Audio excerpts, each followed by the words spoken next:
introduction and meeting being recorded. Continue. Okay. And thanks all for coming on this day after the long weekend, and for those in the Baker Institute, the long weekend. So I am excited to tell you about project that was recently approved by the fellowship committee, and it's more of a project plan. Looking forward to adding some updates once I have some nice data stories. But at this point, it's mostly a project plan. Feel free to interrupt with questions. Either raise your hand or, as Andrew said in the chat, will work for me. Okay, so just for context in planning and thinking about this project, here's a timeline that kind of outlines how much time we have for this fellowship and what we're aiming to and all of these things that we're proposing, we're aiming to fit within sort of like this 18-month time frame. We'll have quarterly team meetings with the whole team, and then there'll be a wrap-up period. But most of the work will be done in the next year or so. Andrew went over a lot of this. Yeah, my background has been for more than 15 years of analyzing complex data sets and imaging in time series. My postdoc work here at UCSF, I'll highlight because the data sets that I'm working on currently look quite similar in the sense that I'm looking at molecular information overlaid with cellular information, or in my case now, anatomical information. So that's been helpful context. And then at Orbital Insight, I was working to build software products that shed light on kind of insights for business problems such as mapping floods, estimating retail traffic, and uncovering patterns from large amounts of terabyte data for government customers. So I draw a lot of skills and intuitions from my experience there. And here's an example of here's a panel from a Bloomberg terminal of a product where I was working on for 3 years predicting retail traffic. So we were from hundreds of thousands of images of parking lots, we were using computer vision algorithms to extract information about the number of cars, and then predictive analytics to predict traffic nationwide from those images. But I found this fellowship, and it's kind of spoke directly to me in the sense that I've generated now that I have expertise in data science, AI, ML, I think I am quite interested in kind of getting back to my roots and understanding biology, working on biomedical research. And especially there's a lot of opportunities to make an impact using these tools in healthcare. So I'm very interested and motivated to improve patient health outcomes. I think it's important to think about ways to reducing costs and shortening time to impact for new technology. And there's a lot of opportunity to automate and standardize rote tasks currently done by physicians who are obviously training their whole life. So no need to do rote tasks. And to promote, I'm interested generally in promoting health equity by democratizing access to high quality care. So I'm really excited to be part of the Innovate for Health program. And happy to tell you about my project in prostate cancer. So prostate cancer is the most common cancer and third leading cause of cancer death for men in the US. If you look at deaths as a function of year in the US, there's a pretty flat curve here where every year there's 30,000 deaths from prostate cancer. There are many more folks that suffer from disease than who die from it. So,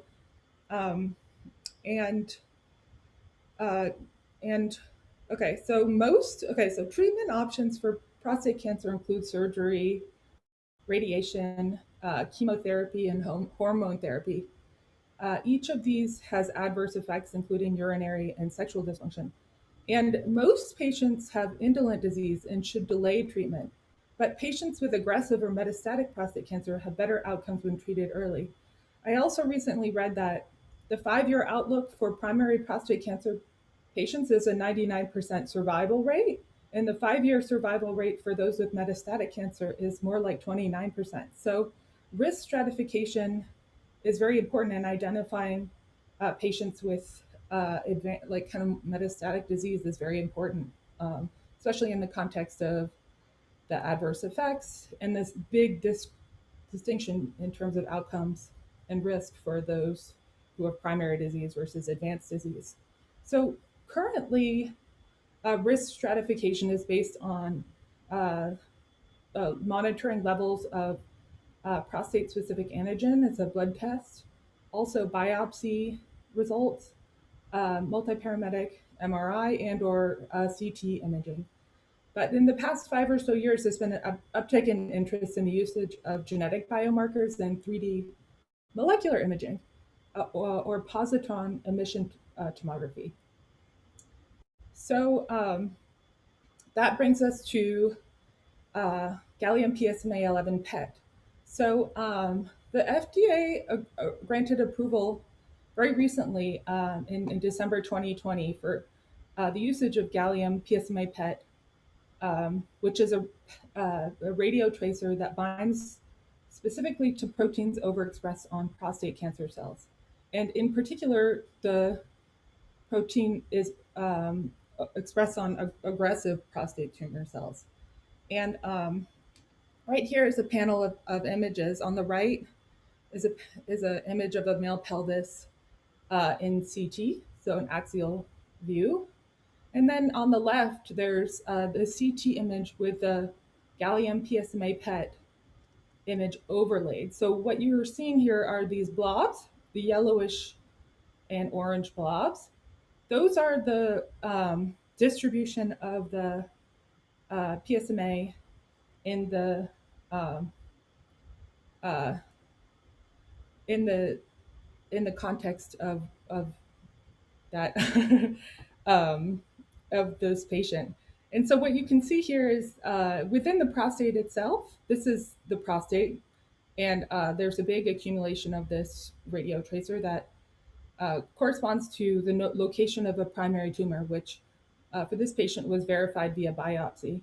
But what was interesting in this scan is that there are small metastatic nodes located outside the primary tumor. And those are, you're unable to see those on conventional imaging. So where PET gives a leg up is identifying, a 3D distribution of prostate cancer cells with a sensitivity that's above conventional imaging. And with, and in clinical trials showed that gallium PSMA PET is more sensitive for detecting metastatic or recurrent lesions than MRI and CT explicitly, and it accurately highlights cancer. So it facilitates precise and more personalized treatment. So earlier detection as well as localization. So for planning radiation or surgery, gives you information beyond a blood test, for example. And a New York Times picked up um, information about the outcomes of these clinical trials and the FDA approval. And a woman from urology in Virginia School of Medicine said it's the most exciting thing in prostate cancer in my lifetime. So, and and actually, the work for the approval of PSMA PET was done here at UCSF. So, Dr. Tom Hope and also colleagues at UCLA, so it was a multi center trial, led the FDA approval efforts. Took 5 years. And during that time, the team has generated, from a data perspective, they generated a significant amount of clinical data, as well as expertise in radiologic interpretation of the PSMA PET scans. So, but having, reaching the full potential to improve prostate cancer patient outcomes from this new technology will only be realized once clinical expertise for identifying cancer in PSMA reconstructions is disseminated, and clinical decision making is re-optimized to consider information gained from this scan. So, so this project addresses unmet needs in needs for tools to accurately identify and quantify cancerous lesions from PSMA PET reconstructions, and to gain a better understanding of how gallium PSMA PET and derived biomarkers can be utilized to predict prostate cancer patient outcomes and to optimize clinical care. So, project overview.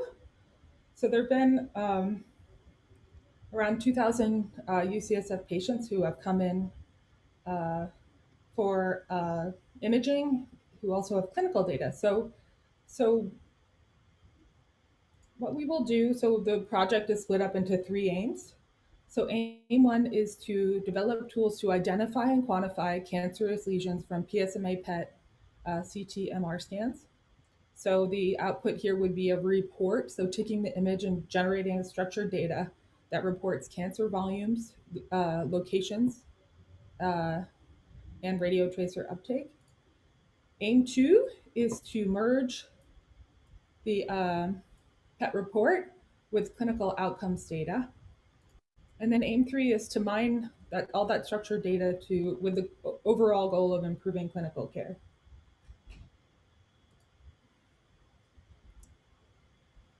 So a little more detail on aim one. Um, so what I'm showing here is a PSMA PET maximum intensity projection image, so a 2D image of the 3D reconstruction. Here are some known information about cancerous lesions. This is a CT or MR reconstruction, a cartoon of that. So what we will first do is we'll take a PSMA PET reconstruction and perform 3D segmentation so that for each voxel we will predict whether it's cancerous or non-cancerous. Then we will use existing algorithms to sort of localize each of the cancerous lesions to an anatomical location. So, for example, uh, this blob is in the prostate, this blob is in the bone, so forth and so on. Finally, we'll summarize all of that information into a report that quantifies volume and the uptake, sort of like the summed amount of radio tracer in each of the lesions. Um, aim two will be, so there, we have a couple different sources of clinical data. We have UCSF's Clinical Data Warehouse, and then actually UCSF Urology has curated a urologic outcomes database. And we will be partnering with them on elements of this for the subset of patients who are included in that database, and potentially also for other patients as well. And the idea here is that we have outcomes, clinical data, and outcomes for thousands of prostate cancer patients. We have up to 5 years of outcomes data for PSMA PET. And the data, clinical data that we have includes demographics, age, pathology results, including Gleason scores and clinical staging. Those are prostate cancer specific measurements. And then PSA levels and other lab values. And we will contribute back into the public domain somewhere, maybe in this database or elsewhere, the PSMA PET information. And then aim three is to mine structured data to improve clinical care. So we'll perform causal statistical analysis to better understand the relationship between PSA density and cancer burden measured by PSMA PET. So kind of the standard kind of like way to track prostate cancer patients and monitor how much disease burden they have currently is with the blood test PSA or PSA density. And so it's an interesting question to see whether sort of the volume and intensity of prostate cancer cells measured by the molecular imaging, if those, like how those map to one another. That's kind of a big question left in that field. And then we can use classical machine learning approaches to predict response to specific lines of therapy. So are we able to predict response to androgen deprivation therapy better than without PSMA PET or second line therapies? And then we're also interested in understanding the impact of PSMA PET in treatment planning and treatment patterns. Like how does those change with the addition of PSMA PET? So we have great resources to support this project. We have all of the PSMA PET imaging data sets. We have the clinical data warehouse. We have the urologic outcomes database. Um, and then we have great tools and data and computational resources to work in a secure environment. Um, and for that, I'm already working in the radiology SCS network. It's been great. And I've also done a lot of data transfer using AIR. So call out to those teams. Those are great tools. We're able to make fast progress. Um, I have an amazing team of mentors, and including Peter Larson. Peter is a professor in the radiology department in the bioengineering program at UC Berkeley and UCSF. He's a world expert in MRI, PET MRI, and radiation therapy planning, as well as expert in deep learning based methods for semantics and segmentation of 3D medical data sets. He's also been collaborating with Tom Hope for the past couple of years, so it's nice they have that relationship and um, moving quickly into the project. So Tom Hope, like I said, he along with collaborators at UCLA, he conducted the clinical trials that led to FDA's approval of PSMA PET. And so he's a super expert in interpreting PSMA PET scans and its impact on management of patients with prostate cancer. He's the director of molecular therapy in radiology and biomedical imaging at UCSF.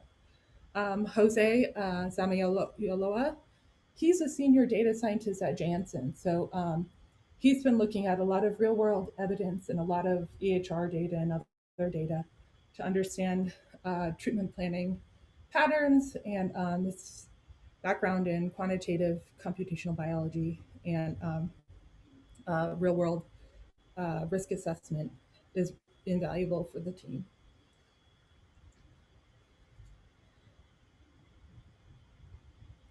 Okay, so finally, I'll have like one little panel of data. This is one of the more boring histograms in the world, but just to give you a sense of the actual number of PSMA PET scans, we have about 1,948 patients and 2,200 scans. And the vast majority of these patients received only one scan. So if you're thinking about the project, and I'm thinking about the project, it's kind of like a single time point of data available.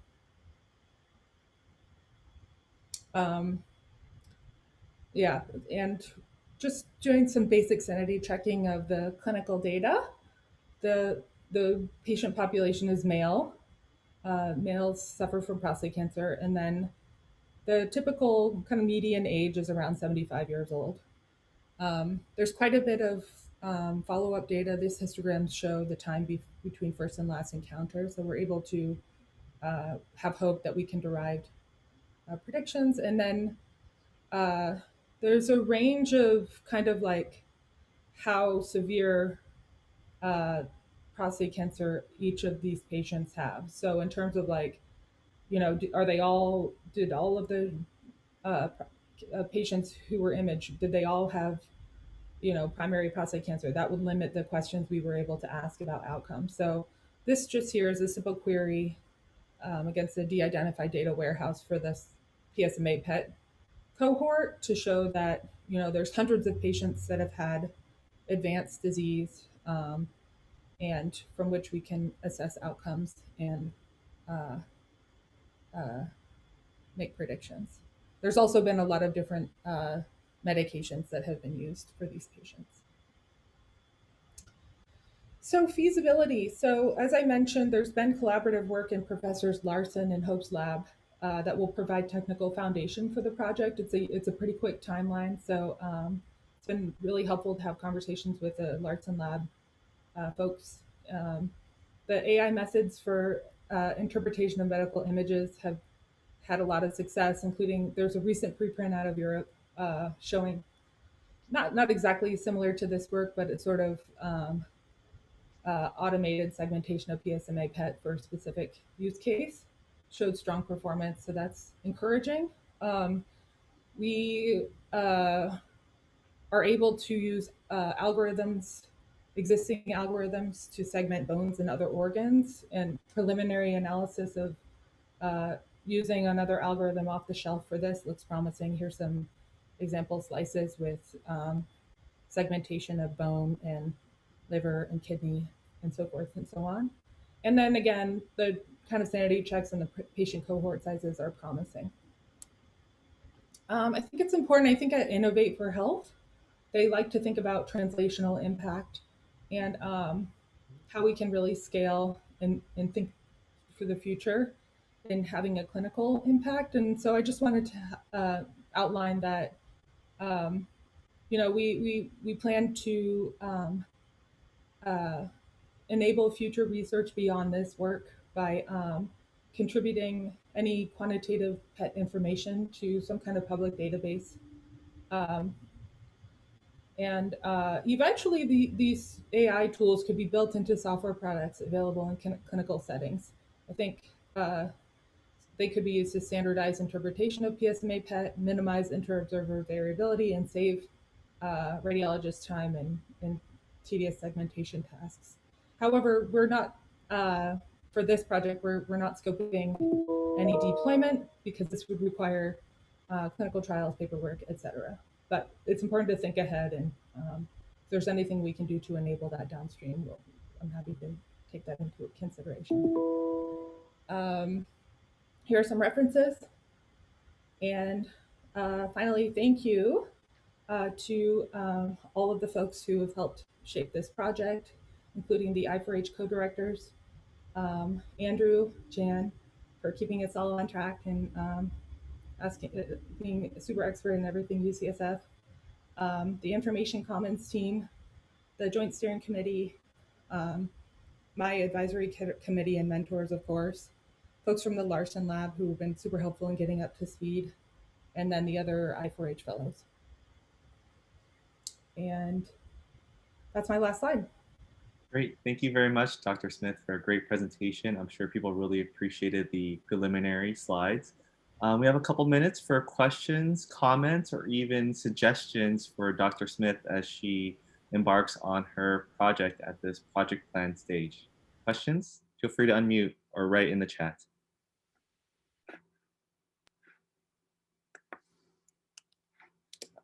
I see that Ben has a question. Go ahead. Hi, Elizabeth. Thanks for the presentation. Sorry if I've asked this question of you before, but I'm interested in your aim 3 when you're talking about the causal statistical analysis. I mean, that's something I've kind of paid attention to myself recently, just because we're dealing with a lot of observed data.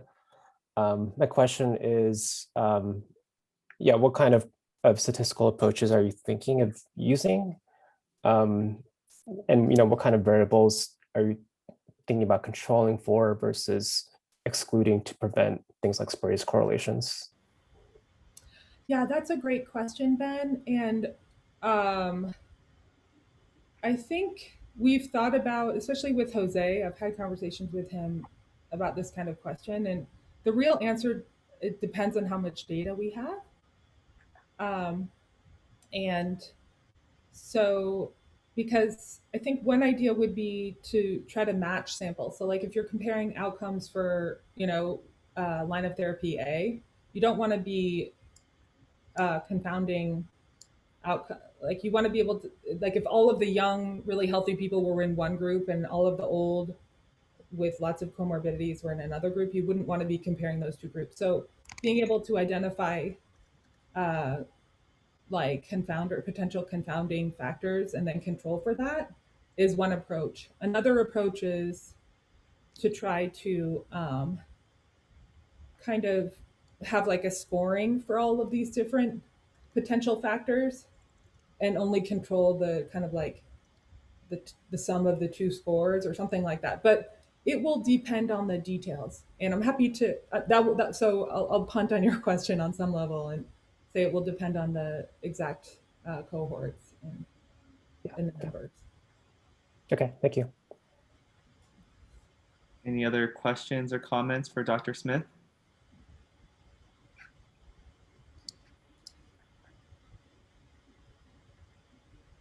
At this time, I think it'd be a good idea to transition to our second presenter, Dr. Reza Eghbali. As I introduce him, Dr. Eghbali, feel free to start sharing your screen or transition to that. Dr. Eghbali was a member of the machine learning and security team at Cisco Tetration Analytics, where he developed and implemented online learning algorithms for detecting network security threats in real time. Dr. Eghbali was a Simons Institute Research Fellow at UC Berkeley in the 2017-2018 academic year, where he visited the Institute for the programs on bridging continuous and discrete optimization and brain and computation. Dr. Eghbali holds a PhD in electrical engineering and a master's degree in mathematics from the University of Washington, Seattle. He received his bachelor's in electrical engineering from Sharif University of Technology in Tehran, Iran. His research interest lies in the areas of optimization algorithms, machine learning, and computational neuroscience. Please welcome me as Dr. Eghbali presents a treatment recommendation systems for CNS lymphoma.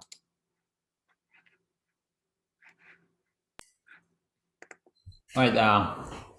Thanks, Andrew. And can I get it? Can you guys see my screen? We can see your desktop. All right. Let me show the. Perfect. Okay. Thanks a lot for joining. And so I'm going to go over this project that I defined and got approved by the Joint Steering Committee of this program. The title is Treatment Recommendation for Primary CNS Lymphoma, which I will explain the disease in the next slide. And so this is primary CNS lymphoma, which for short people use PCNSL as an abbreviation. It's a challenging disease, but it does have a high potential for artificial intelligence and machine learning to make a difference. So this is a non-systemic variant of lymphoma that involves the central nervous system, and the 5-year survival rate is around 30 to 70%, depending on where you look at the literature. And magnetic resonance imaging plays an important role in primary CNS lymphoma diagnosis, staging, and response assessment. So radiology is a big part of this disease in every stage of care.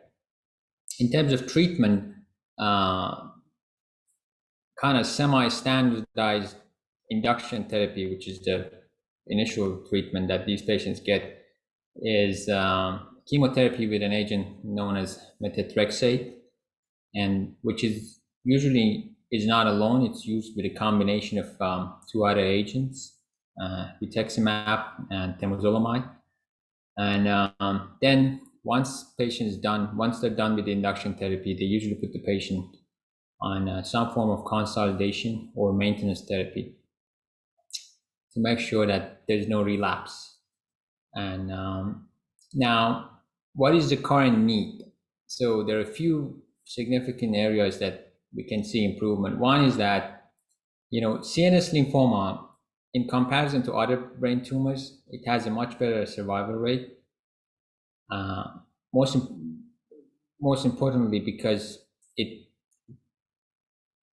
responds to chemotherapy. Most other brain tumors don't have a good response to chemotherapy. However, CNS lymphoma still has a worse, it's among all other lymphomas that happen in other parts of the body, it has the worst survival rate. So it has the worst prognosis. So there's a lot of room for improvement to make the survival rate at least as good as other lymphomas.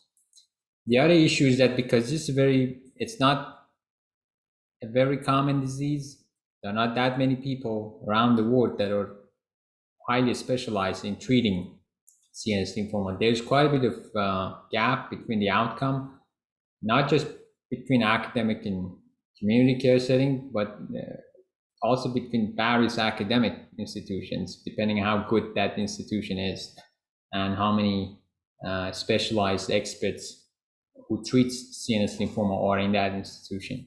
So this gap can be reduced, hopefully with machine learning and AI.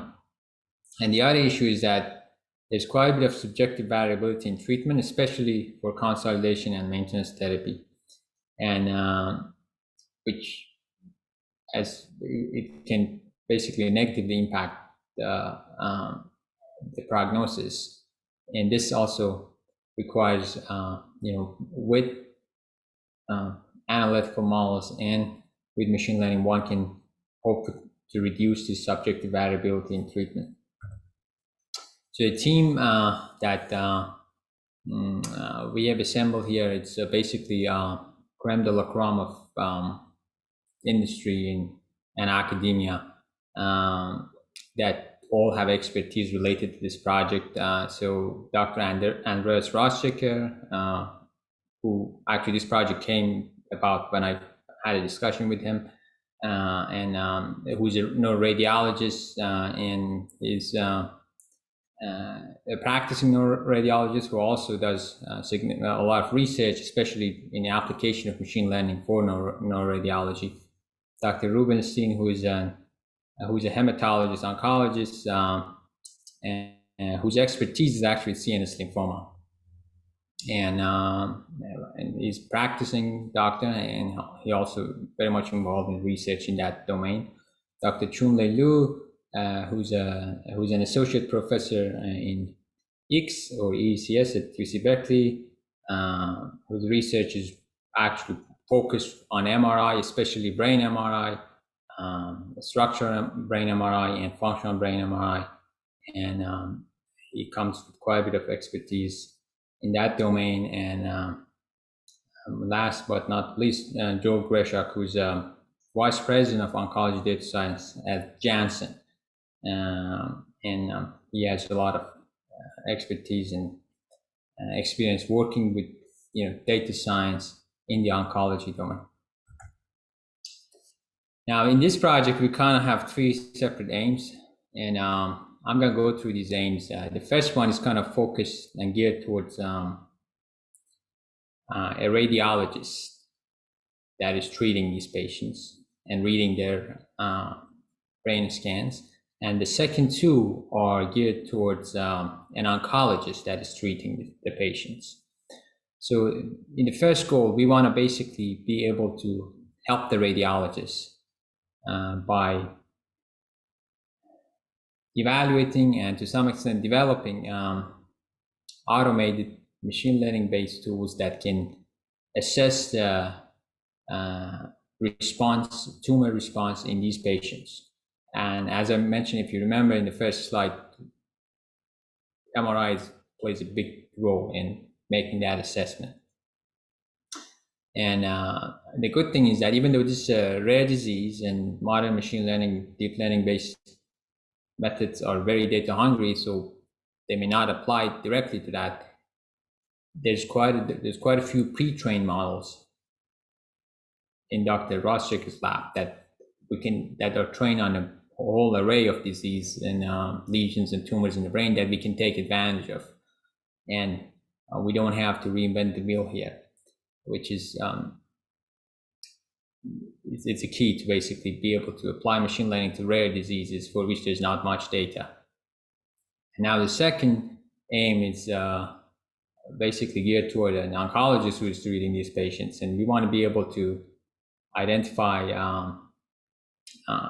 how the risk of the patient. So we stratify patients into low and high risk groups based on a combination of characteristics that we can automatically extract from their imaging, brain imaging, and the clinical features that we extract from the medical record. So it's a combination of the two. And this is something that, there's some prior work that shows that there's hope in doing so. For instance, there's a specific modality of MRI that is known as apparent diffusion coefficient imaging, that has been shown that it has some information. Those values, the mean ADC values, have information that correlate with the treatment response of these patients. And there's quite some work on clinical characteristics that can have some prognosis, can be of some prognosis value. So now our hypothesis is that if we combine the two, if we extract relevant features from imaging and extract relevant feature from the medical records, we can do better than all the previous results in the literature. And finally, the third aim is to develop a treatment recommendation system now. Go further than just stratify the patients to low and high risk, but try to learn from the experts at UCSF and recommend treatment. So that's going to be useful for institutions who may not have these experts. And therefore, we can reduce the care gap that exists between top institutions and low-tier institutions. So now I'm going to go over the plan for implementation of these things.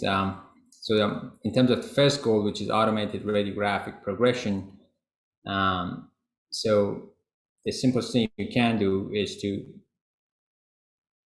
pick two scans, basically, the pre and post treatment scan for the patient, or it can be, two post treatment scan done at different times.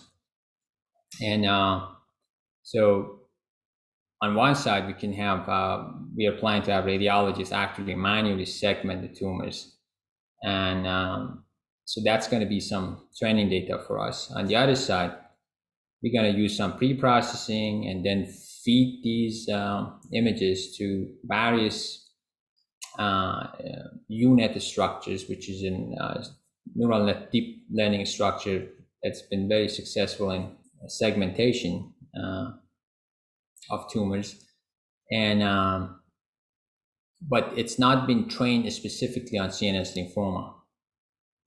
So we're going to get those results, compare them with the radiologist, and then try to retrain and fine tune the networks that we have that to CNS lymphoma.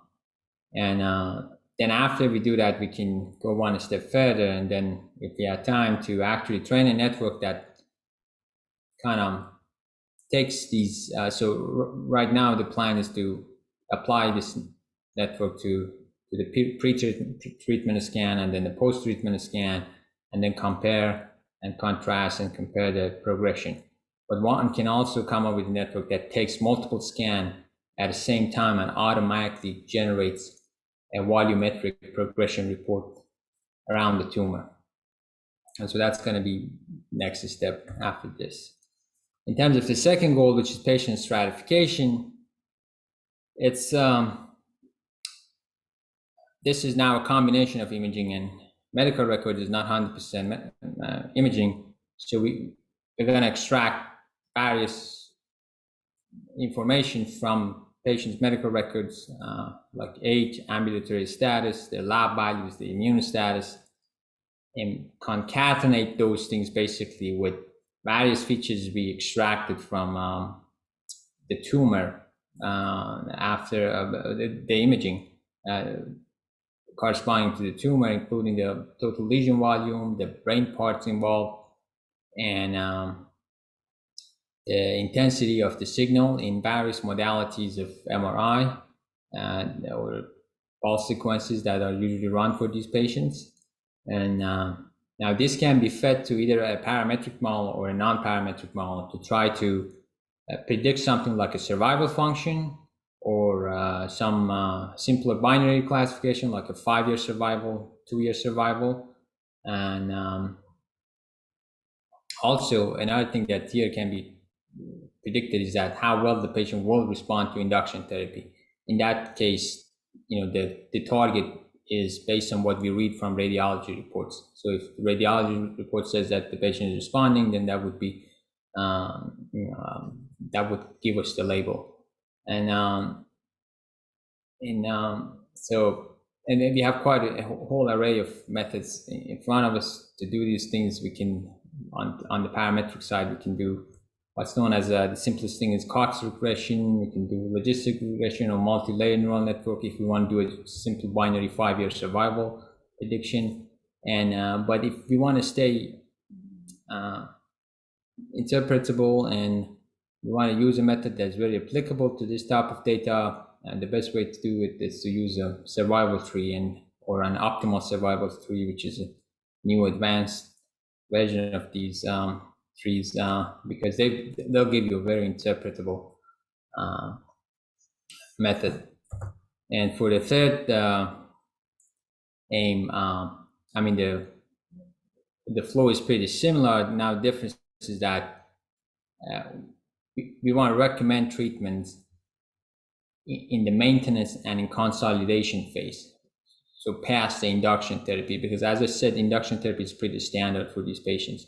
So for that purpose, we need to extract the imaging features both from pre and post treatment scans, not just the pre-treatment scans.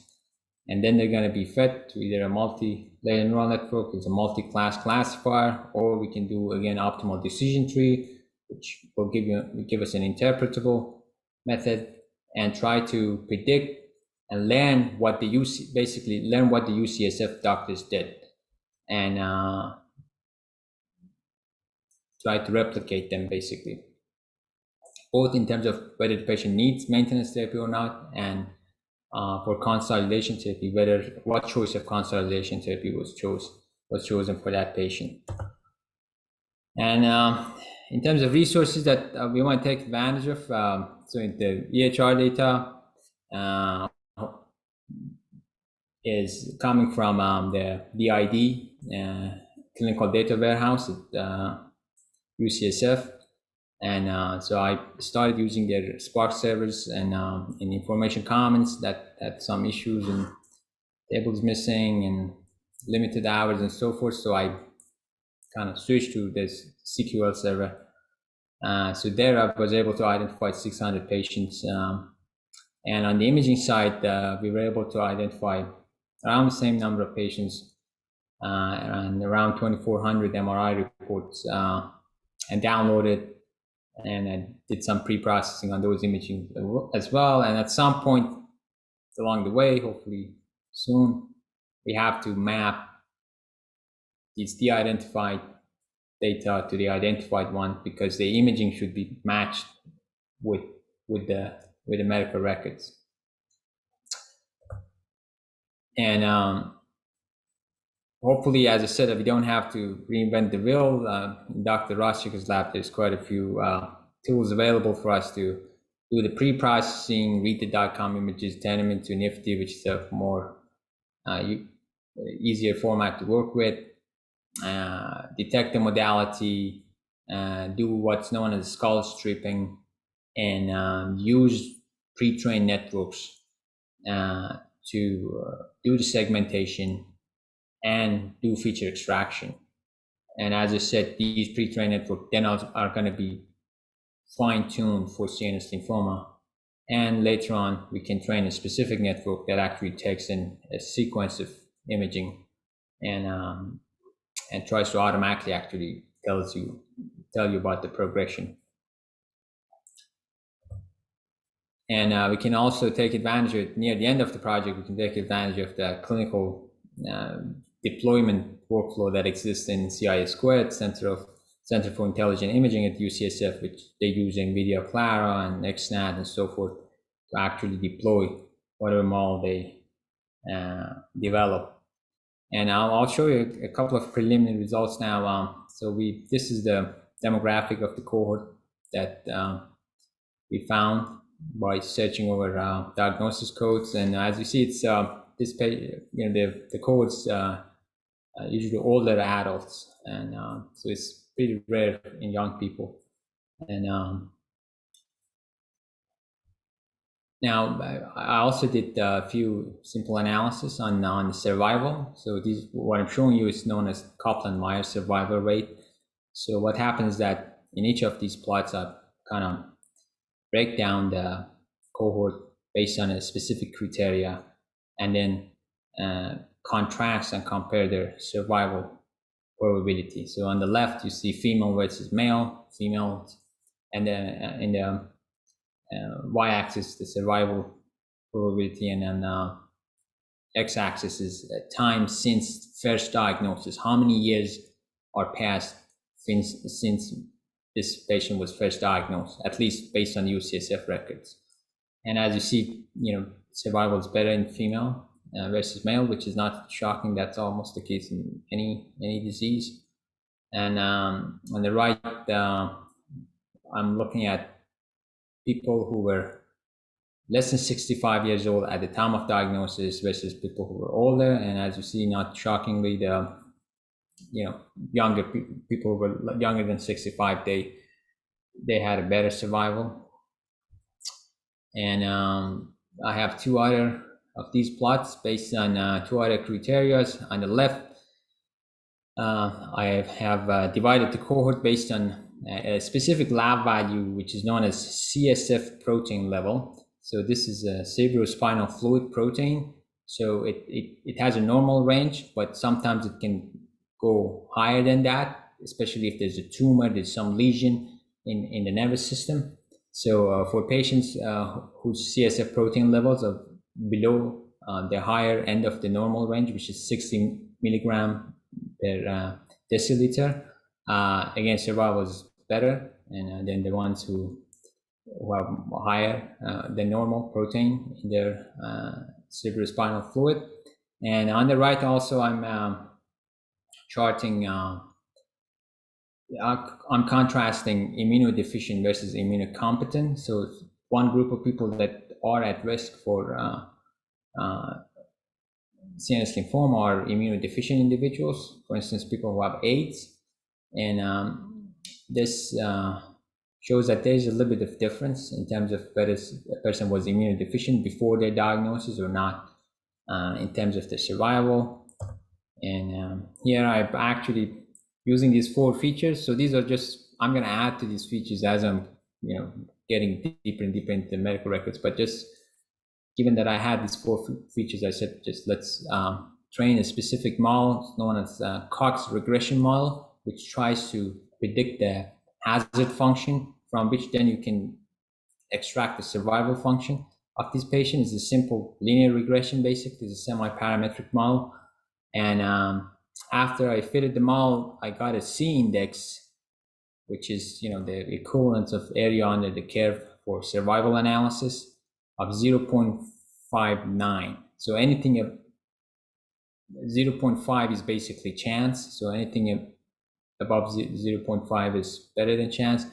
But as you see, it's not very good either. So it's, so these features by themselves are not quite enough to get a very good model.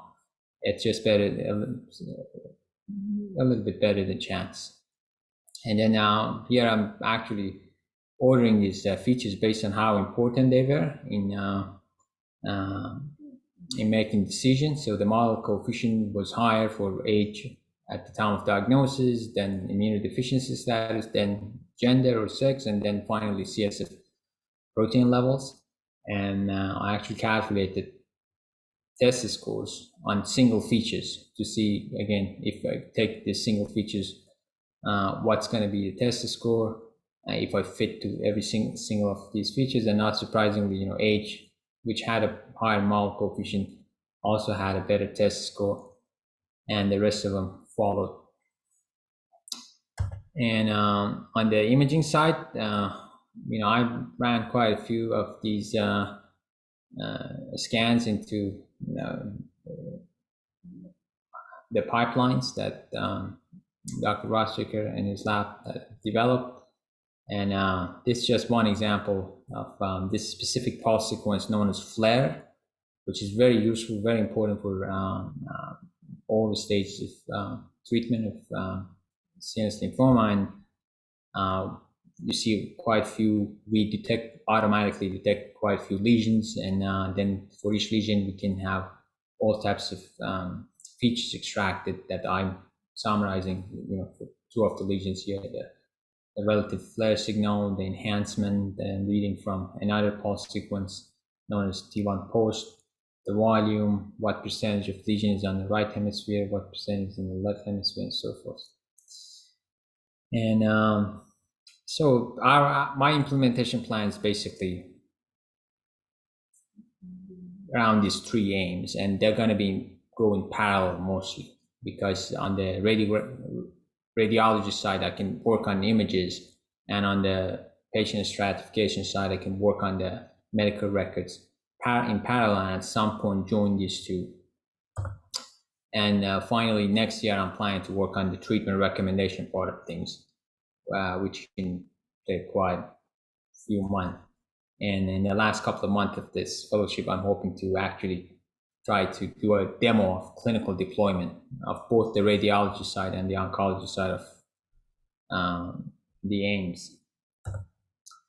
So what I can deliver at the end is basically a demo for the stratification and treatment recommendation system that can be used by an oncologist, a demo for an automated radiographic response system that can be used by radiologists, and hopefully more than one publications that can capture our results, because it's possible for us to actually find something alongside while we're doing the project. It's possible to actually do a scientific discovery as well, to find a feature that was not known in the literature to be important, and that's a possibility. So if that happens, then that result from a scientific point of view is of value. And I guess how much time I have. Right, so in the interest of time, I just wanted to jump to the thank you part, which I'd like to thank I forgot to update that. So the co-directors, Emma, Wang, Marian Warith, and Ann Shu, who's a new co-director from Johnson & Johnson, Andrew from UCSF, the Information Commons team, the Joint Steering Committee, and my advisory committee and mentors, all the other fellows, Pierre Nedlick and David Weiss from Andreas lab, who were very helpful. And I look forward to your questions. Clap, clap, clap. Thank you, Dr. Eghbali, and also thank you to Dr. Smith. A round of applause for both speakers. We have a couple minutes for questions, comments, feedback, or suggestions for either speakers. So feel free to unmute or raise your hand or write your question in the chat. Does anyone have any questions? Ben, go ahead. Hey, thanks, Reza. I was interested in your Cox regression model, because you mentioned that the features you had, you have some prediction, or you said it was above 0.5, but then there's other features that you think could be added. I was curious if you have any intuition for like what features you'd want to add that could move that needle and could be quick to implement. Right. Yeah. Preferably, I want to see like 0.7, 0.8. Right. Yeah. So, well, the thing is that I think there's a limit to what one can do without imaging features. So the imaging features from like the ADC values that we can read from ADC imaging, or the signal values that we can read from various modalities of MRI, and also the lesion volume, and what structures in the brain are involved. Those are going to be, we can encode them at 0, 1, whether thalamus is involved or not, whether corpus callosum is involved or not, and so forth. So I think imaging would be the best thing to do, but because we still have not connected imaging and medical records in terms of mapping the identified to the identified. I have not been able to do that. If I want to stick with medical records, I would say other lab values that has to do with kidney function, liver function, and so forth, and and also ambulatory status that I still have not added. So if the patient was walking or not, that should, based on my conversation with Dr. Rubinson, he said that's important. Obviously, my interest in like social determinants, so like I'd be curious if something easy to incorporate with like other demographic information could also help, since you have sex. I have another follow-up question, but I'll follow up with you offline. Okay, sure. Yeah, we can. We have a last question from Sharat. Do you remember what data / tables you were missing in the info comments? Right. So in the info comments, there was this California death registry that wasn't there. And then there was another issue, which is the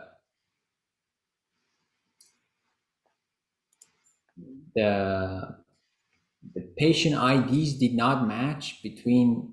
Actually, that's not info comments. That's between CDW and RDB, which is the backend of Patient Explorer. The patient IDs don't match for many patients. For some, it does. So I sent them an email, and they said we're looking into it as well. So there is some issues with. And then the other issue, to be honest, with info comments, that it has a very aggressive reset policy, like a scaling policy. You turn your head around for 2 seconds, and then your instance, the Spark instance, is gone, and you have to